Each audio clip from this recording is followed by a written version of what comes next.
हकीकत बने, सिद्धि फल से आनंद देंगे। कोशिश कर बढ़े, सोच बुलंद करे।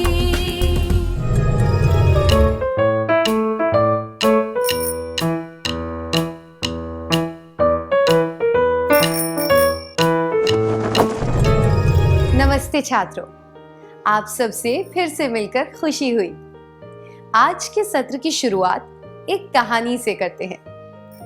सन 1610 में एक दिन शाम को महाराजा उदय सिंह ने जेब से अपना मोबाइल फोन निकाला और अपनी महारानी को फोन करके कहा, प्रिय, मैं अपनी मोटरसाइकिल पर शहर का दौरा करने जा रहा हूँ, इसलिए महल पहुंचने में मुझे थोड़ा समय लग जाएगा। सेवकों से कहना कि जब तक मैं ना लौटूं तब तक लाइटें बंद ना करें। इस कहानी में हास्यपद और विचित्र बात कौन सी थी?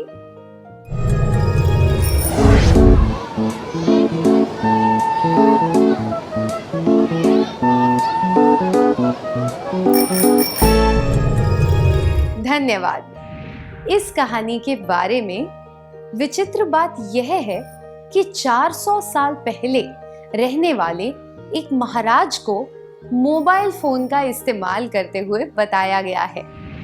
अब यह सुनिए। इमरान ने शर्ट, पैंट, टाई, कोट और जूते पहने और सिर पर एक सोने का मुकुट लगाया। वह हाथ में एक तलवार लेकर हाईवे पर गया और धीरे धीरे चलने लगा। यह बात भी विचित्र और हास्यपद है, क्योंकि आजकल के जमाने में कोई मुकुट लगाकर हाथ में तलवार लिए नहीं घूमता। ये दोनों दृश्य नामुमकिन और अस्वीकार्य लगते हैं, क्योंकि हमारे दिमाग को पता होता है कि किसी निश्चित काल में क्या हुआ होगा। उस काल से विपरीत कोई भी बात बहुत विचित्र और मूर्खतापूर्ण लगती है। काल के आधार पर हमारा दिमाग चीजों की विशिष्टता पहचान पाता है और उसके अनुसार उन्हें स्वीकार करता है। अब एक खेल का समय है। इस खेल के 4 चरण हैं। सबसे पहले आपको अपने जन्म के महीने के आधार पर समूह बनाने हैं। जैसे कि जनवरी में पैदा हुए सब लोग एक समूह में होंगे, उसके बाद फरवरी इत्यादि। फिर आपको गिनना है कि प्रत्येक समूह में कितने छात्र हैं। दूसरे चरण में प्रत्येक समूह के सबसे छोटे कद वाले व्यक्ति को समूह से अलग खड़ा होना है। तीसरे चरण में प्रत्येक समूह के सदस्यों को कद के बढ़ते हुए क्रम में खड़ा होना। सबसे छोटे कद वाला व्यक्ति सबसे आगे खड़ा होगा। चौथे चरण में सदस्यों को अपनी जन्म की तारीख के आधार पर बढ़ते हुए क्रम में खड़ा होना है। जन्म के वर्ष पर ध्यान नहीं देना है, केवल तारीख के अनुसार क्रम बनाना है। क्या हम शुरू करें?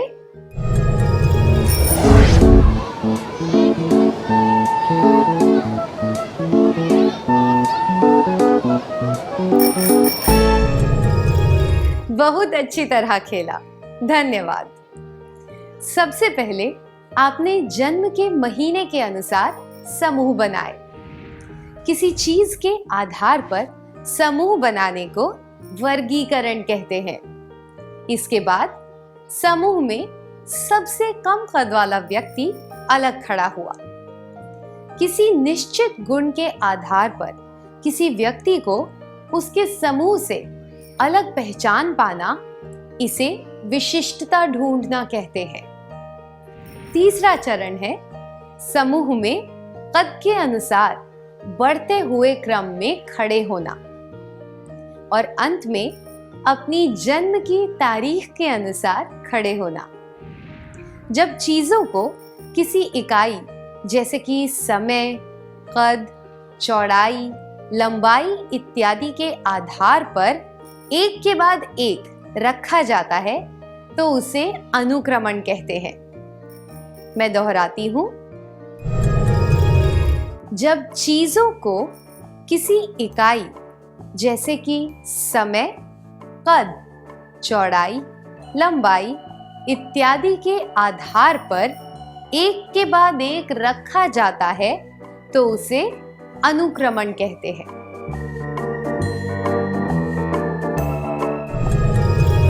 आइए अनुक्रमण को समझने के लिए कुछ क्रियाकलाप करते हैं। इस क्रम को देखिए, 2, 4, 6, 8, 10। 10 के बाद क्या आएगा?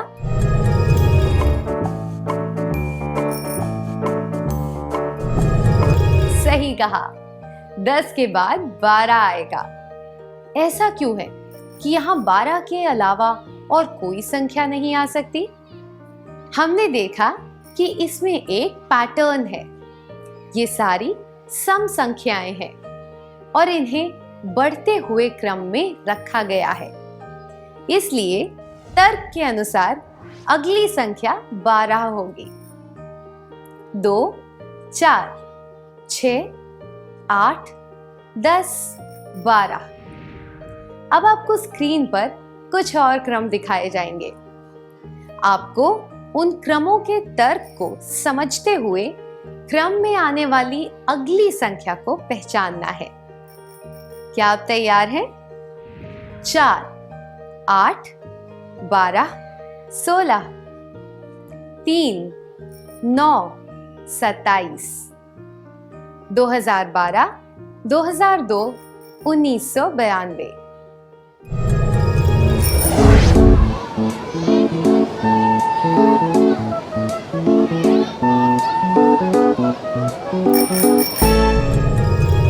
धन्यवाद। आइए अब उत्तर देखते हैं। पहला क्रम संख्या 4 से शुरू होता है और उसके बाद आगे वाली संख्या प्राप्त करने के लिए पहले वाली संख्या में 4 जोड़ा गया है। 0 में 4 जोड़ा मिला 4। 4 में 4 जोड़ा मिला 8। 8 में 4 जोड़ा मिला 12। 12 में 4 जोड़ा तो मिला 16। हम यह भी कह सकते हैं कि प्रत्येक संख्या 4 की गुणज है, जिन्हें बढ़ते हुए क्रम में रखा गया है। 1 गुणा 4, 2 गुणा 4, 3 गुणा 4 इत्यादि। इसलिए अगली संख्या होगी 20। 16 + 4 या 5 गुणा 4। दूसरे क्रम में पहली संख्या है 3, दूसरी संख्या है 9, तीसरी संख्या है 27। पैटर्न ये है कि आगे वाली संख्या प्राप्त करने के लिए पिछली संख्या को 3 से गुणा किया गया है। इसलिए पहले वाली खाली जगह में 27 गुणा 3 होगा, जो है 81। दूसरी खाली जगह में 81 गुणा 3 आएगा, जो है 243। तीसरे पैटर्न में संख्याओं को घटते हुए क्रम में लगाया गया है। पहली संख्या है 2012 और अगली है 2002, जो कि पहली संख्या से 10 कम है। तीसरी संख्या है 1992, जो कि 2002 से 10 कम है।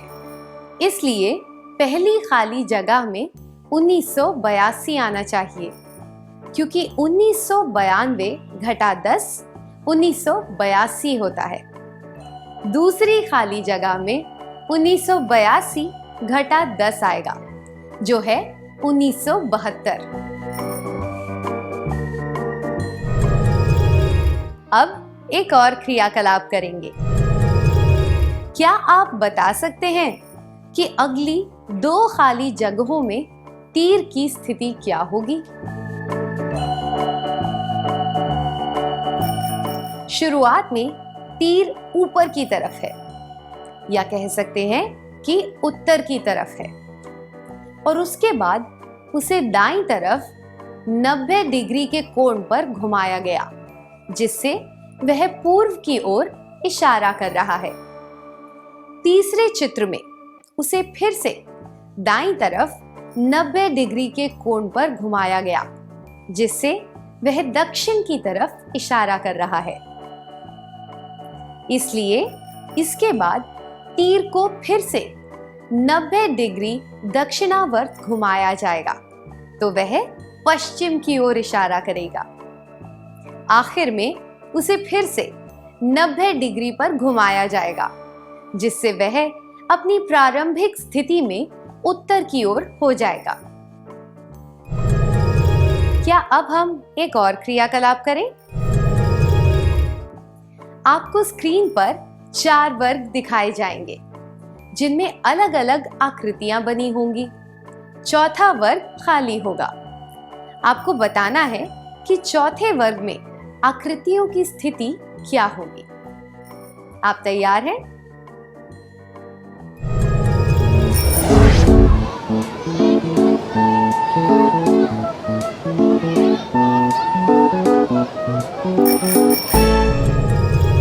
बहुत अच्छा प्रयास था, धन्यवाद। आइए अब सही जवाब देखते हैं। हम देख सकते हैं कि वर्गों में आकृतियों का एक निश्चित पैटर्न है। वर्ग में बनी सभी आकृतियां दक्षिणावर्त दिशा में घूम रही हैं।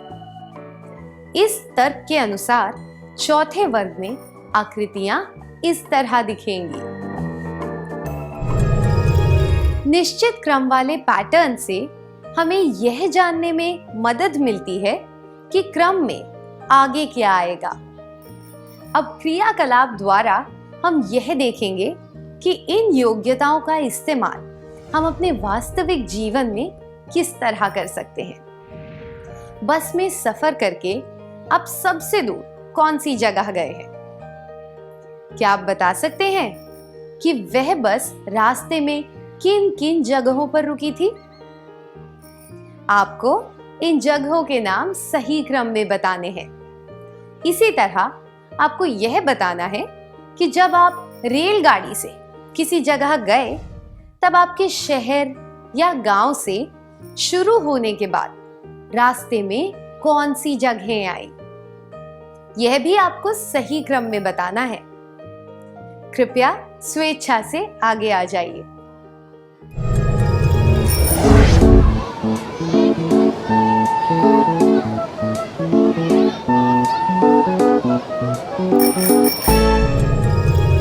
बहुत अच्छा प्रयास था, धन्यवाद।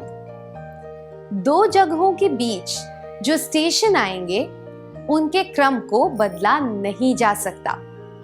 इसी तरह कुछ क्रम ऐसे होते हैं जिन्हें बदला नहीं जा सकता। उस क्रम की वजह से ही कोई विधि अर्थपूर्ण होती है। आइए एक क्रियाकलाप के द्वारा यह जानने की कोशिश करते हैं।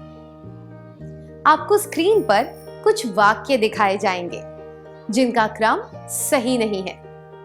आपको उन वाक्यों को सही और तर्कपूर्ण क्रम में लगाना है।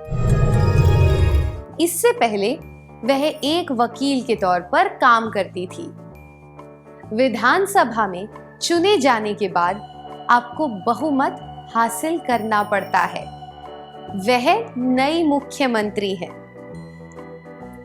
पिछले साल वह पार्टी की नेता बनी। वह हाल ही में मुख्यमंत्री के पद के लिए चुनी गई। पार्टी की नेता बनने के समय भी वह वकील के तौर पर काम कर रही थी।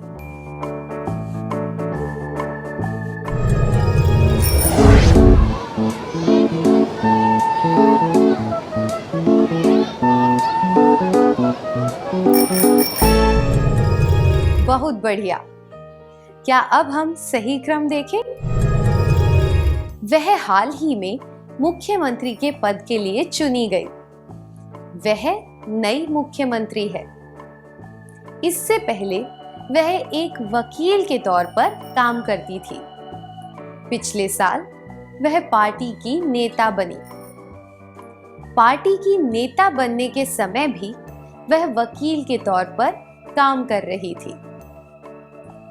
विधानसभा में चुने जाने के बाद आपको बहुमत हासिल करना पड़ता है।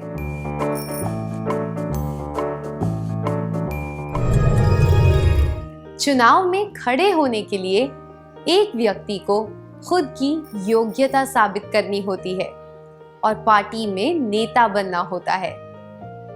इसके बाद चुनाव जीतना पड़ता है और पार्टी के नेतृत्व की योग्यता साबित करने के लिए विधानसभा में बहुमत हासिल करना पड़ता है। ऐसा करने पर ही कोई व्यक्ति मुख्यमंत्री बन सकता है। प्रजातंत्र में मुख्यमंत्री का पद हासिल करने का यही क्रम है। अब हम एक क्रम देखेंगे जो प्रकृति में पाया जाता है। जब अंडे फूटते हैं तब उसमें से इल्लियां निकलती हैं और वे पत्ते खाकर बड़ी होती हैं। इसके बाद वे अपने चारों तरफ एक कवच बना लेती हैं और सुंदर पंख प्राप्त करने से पहले अपने कवच के अंदर ही रहती हैं।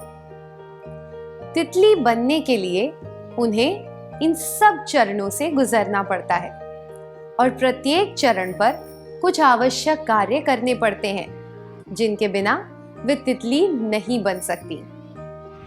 इसी तरह मनुष्यों को भी बड़े होने से पहले कुछ चरणों से गुजरना पड़ता है। कुछ चरणों से गुजरने के बाद ही मनुष्य शारीरिक और मानसिक रूप से वयस्क हो पाते हैं।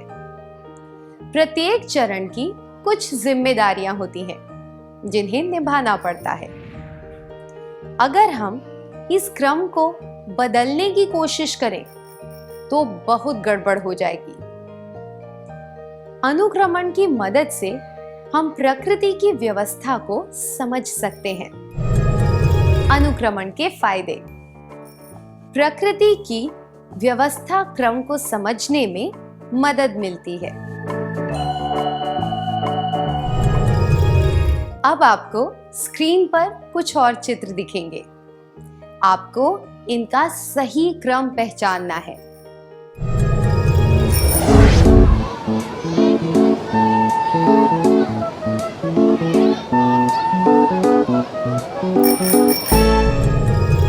बहुत बढ़िया। आइए अब सही क्रम देखते हैं। भिगोना, धोना, खंगालना, ये काम सही क्रम में करने चाहिए। क्रम को बदलने से हमें सही परिणाम नहीं मिलेगा। उदाहरण के लिए इस परिस्थिति में क्रम बदलने से कपड़े साफ नहीं होंगे। सही क्रम में काम करने से आपको वांछित फल मिलेगा। अनुक्रमण के फायदे। वांछित फल मिलता है।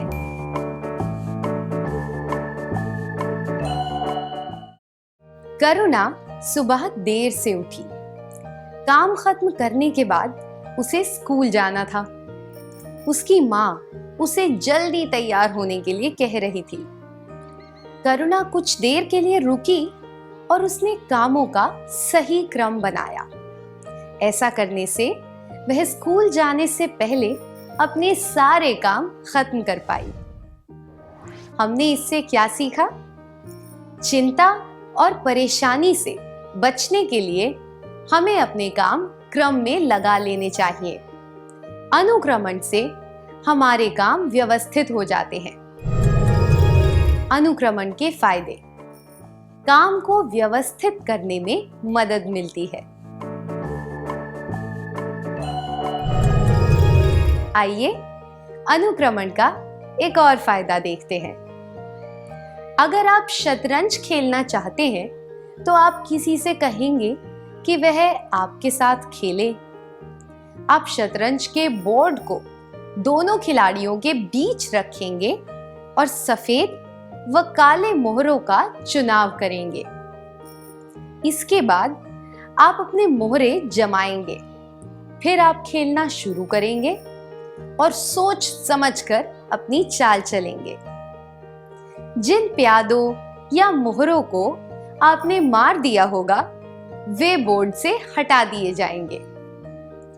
जब किसी खिलाड़ी के राजा को शह और मात दे दी जाएगी तब खेल खत्म हो जाएगा। खेल खत्म होने पर बोर्ड हटा दिया जाएगा और अगला खेल खेलने से पहले उसे उपयुक्त जगह पर रख दिया जाएगा। जो काम करने हैं उनकी सूची बनाना और फिर उन्हें सही क्रम में रखना, इसे कार्य योजना कहते हैं। अब एक क्रियाकलाप करेंगे।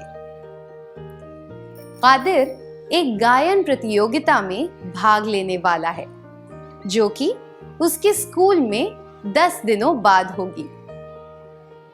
उसने अपने कार्यों की सूची पहले ही बना दी।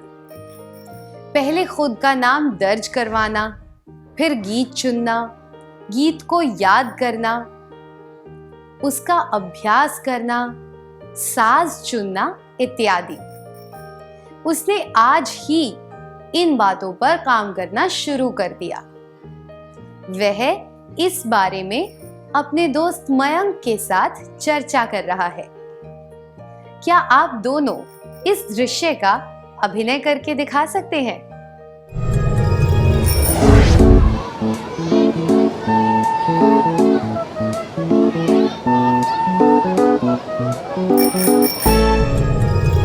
बहुत बढ़िया था, धन्यवाद। नाम दर्ज करवाने से लेकर भाग लेने तक अगर सारे कार्यों की सूची सही क्रम में बनाई जाए तो लक्ष्य तक पहुंचने की कार्य योजना अपने आप सामने आ जाती है। अनुक्रमण के फायदे। कार्य योजना बनाने में मदद मिलती है।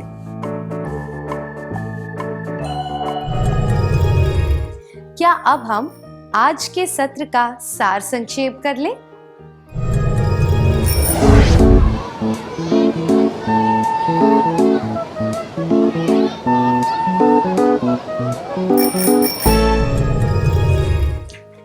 जब चीजों को किसी इकाई जैसे कि समय, कद, चौड़ाई, लंबाई इत्यादि के आधार पर एक के बाद एक रखा जाता है तो उसे अनुक्रमण कहते हैं।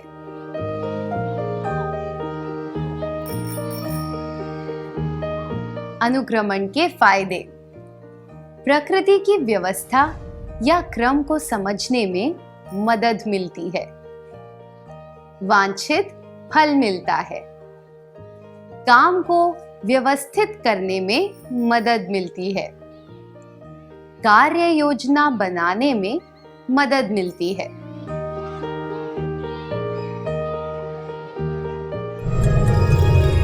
इतनी अच्छी तरह सार संक्षेप करने के लिए धन्यवाद।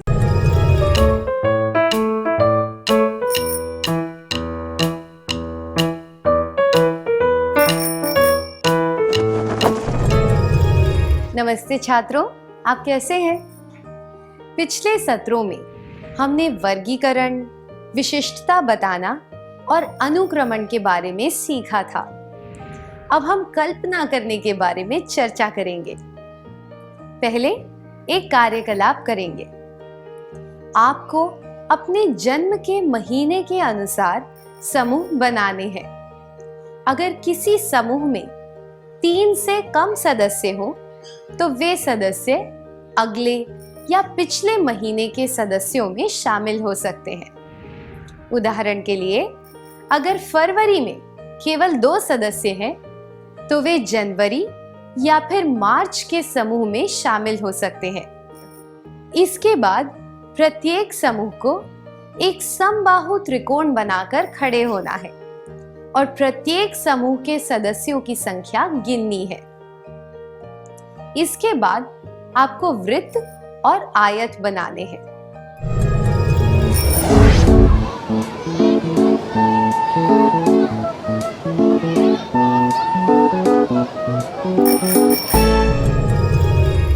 आपने अपने दिमाग में त्रिकोण, वृत्त और आयत के चित्र बनाए। इससे आपको ये पैटर्न बनाने में मदद मिली। आप यह सोच पाए कि अब आपको दाएं, बाएं या फिर आगे, पीछे जाना है ना? कल्पना करने का अर्थ है दिमाग में किसी चित्र या विचार का दृश्य बनाना। मैं दोहराती हूं, कल्पना करने का अर्थ है दिमाग में किसी चित्र या विचार का दृश्य बनाना। एक फिल्म में दो व्यक्ति एक दूसरे से बातें कर रहे हैं। एक व्यक्ति कहता है, यह उस दिन की बात है जब। इसके बाद दोनों व्यक्ति स्क्रीन से हट जाते हैं और वह दृश्य दिखाया जाता है जो पहले घटा था। जब वह दृश्य पूरा हो जाता है तब वे दोनों व्यक्ति स्क्रीन पर वापस दिखाई देते हैं। क्या आपको पता है इस तकनीक को क्या कहते हैं? बताइए। सही कहा, इसे पूर्व दृश्य या फिर फ्लैशबैक कहते हैं। इस तकनीक से हम भूतकाल में हुई घटनाओं को दृश्यों द्वारा दिखाते हैं और हमें इस घटना के बारे में बोलकर नहीं बताना पड़ता। ऐसा करने से उस घटना से संबंधित कोई भी विवरण छूटता नहीं है, जो कि शब्दों में बताने पर छूट सकता है। क्या आप सबको ऐसे किसी फ्लैशबैक दृश्य के बारे में बता सकते हैं जो आपने हाल ही में किसी फिल्म में देखा था?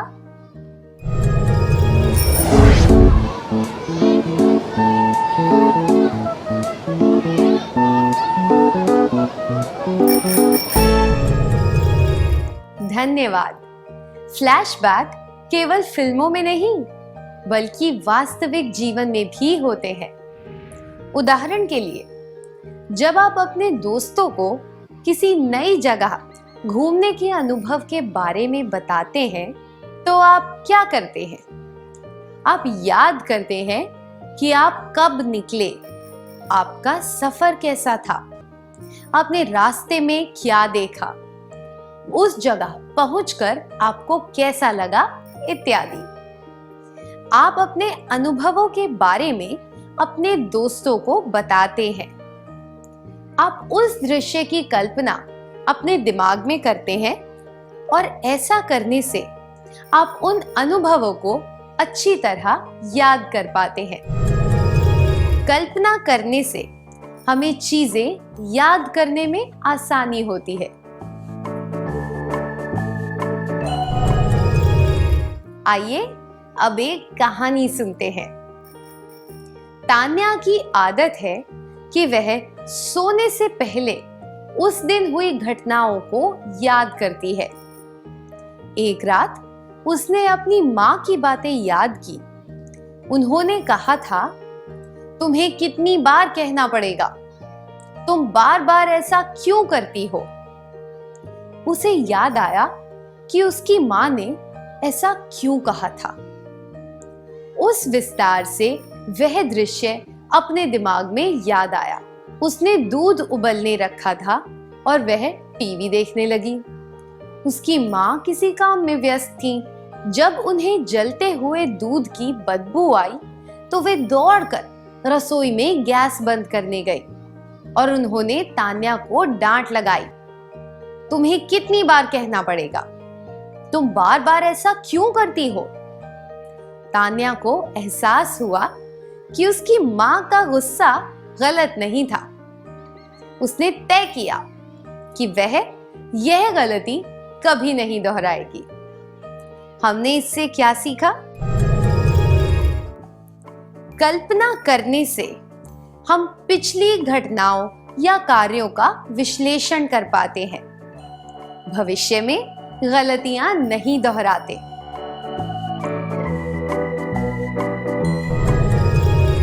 सोने से पहले अगर हम पूरे दिन की घटनाओं को दृश्य के रूप में याद करें तो हमें इससे मदद मिल सकती है। ऐसा करने से हम अपने कार्यों का विश्लेषण उचित और अनुचित के तौर पर कर पाएंगे और भविष्य में अनुचित कार्य करने से बच पाएंगे। हम इस तकनीक से भूतकाल के ही नहीं बल्कि भविष्य काल के कार्यों की भी कल्पना कर सकते हैं।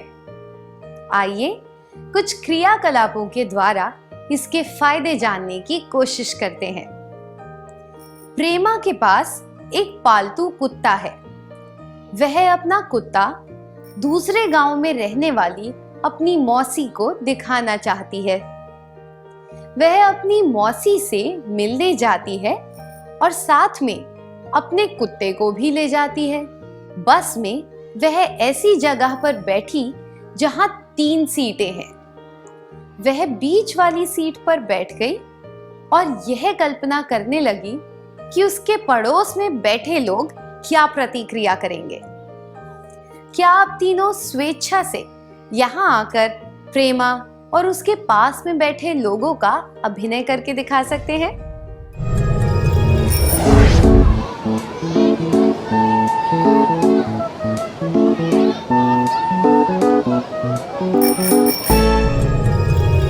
बहुत बढ़िया, धन्यवाद। अगर आप यह कल्पना करेंगे कि सार्वजनिक यातायात में किसी पालतू पशु को ले जाने से दूसरों को परेशानी हो सकती है, तो आप ऐसा काम करने के बारे में नहीं सोचेंगे, है ना? इसलिए कल्पना करने से हम दूसरों की परेशानी बढ़ाने से बच सकते हैं। कल्पना करने से हम दूसरों की परेशानी बढ़ाने से बच सकते हैं। अब एक और क्रियाकलाप करेंगे। आप सब्जियां खरीदने के लिए एक कपड़े का थैला लेकर गए हैं।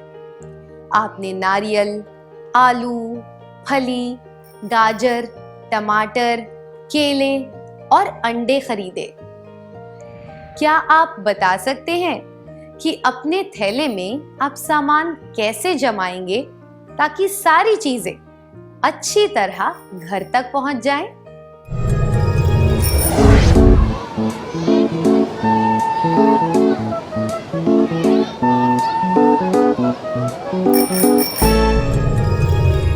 धन्यवाद। आप नारियल, गाजर और आलू जैसी कठोर चीजें नीचे रखेंगे। इसके बाद उन पर फली रखेंगे और फिर केले, टमाटर और अंडे रखेंगे ताकि ये पिचक ना जाएं, है ना? कल्पना करने से हम किसी काम को करने का सही तरीका पहचान पाते हैं। कल्पना करने से हम किसी काम को करने का सही तरीका पहचान पाते हैं।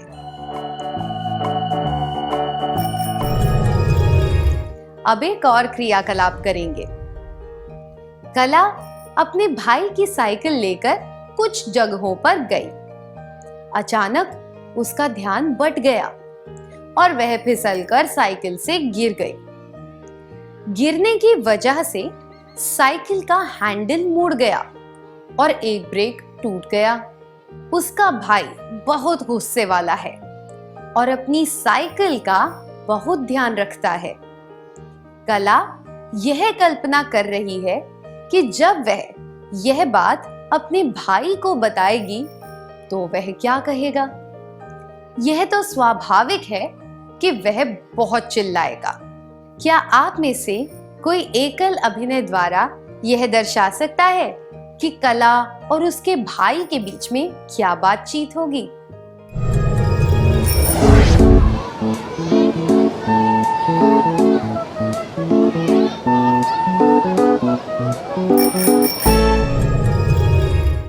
धन्यवाद, आपने बहुत अच्छी तरह अभिनय किया। अगर कला ने पहले ही यह कल्पना कर ली होती कि साइकिल का ध्यान ना रखने से उसके भाई को गुस्सा आएगा, तो वह बहुत ध्यानपूर्वक साइकिल चलाती। ऐसा करने से शायद उसके साथ वह दुर्घटना कभी ना घटती। या फिर साइकिल को कम से कम नुकसान होता। इसलिए कल्पना करने से हम दूसरों की भावनाओं को समझ सकते हैं और नकारात्मक परिणामों से बच सकते हैं। कल्पना करने से हम दूसरों की भावनाओं को समझ सकते हैं। जब भी आप कुछ अच्छा या बुरा करते हैं, तब क्या आपने यह कल्पना की है कि आपके शिक्षक या माता पिता उस बारे में क्या कहेंगे? इसी तरह जब आप कोई नियम या कानून तोड़ते हैं, तब क्या आप उसके परिणामों के बारे में सोचते हैं कि इसका दूसरों पर क्या असर होगा? ऐसा करने से यह संभव है कि आप सही काम करेंगे और गलत कामों से दूर रहेंगे। कल्पना करने से हमें सही और गलत के बीच फर्क करने में मदद मिलती है। कल्पना करने से हम सही और गलत के बीच फर्क कर पाते हैं। मुझे आशा है कि आप अनुक्रमण और कल्पना की तकनीकों का इस्तेमाल करके समीक्षात्मक विचार करने की योग्यता को विकसित कर पाएंगे और बड़े होकर जिम्मेदार नागरिक बन पाएंगे। क्या अब हम आज के सत्र में सीखी बातों का सार संक्षेप कर लें?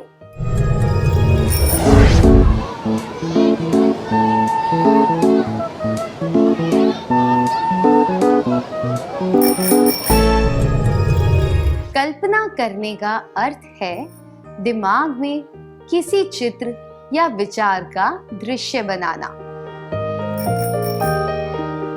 कल्पना करने से हम चीजें आसानी से याद कर पाते हैं, पिछली घटनाओं या कार्यों का विश्लेषण कर पाते हैं, भविष्य में गलतियां नहीं दोहराते, दूसरों की परेशानी बढ़ाने से बच सकते हैं, किसी काम को करने का सही तरीका पहचान पाते हैं, दूसरों की भावनाओं को समझ सकते हैं, सही और गलत के बीच फर्क कर पाते हैं।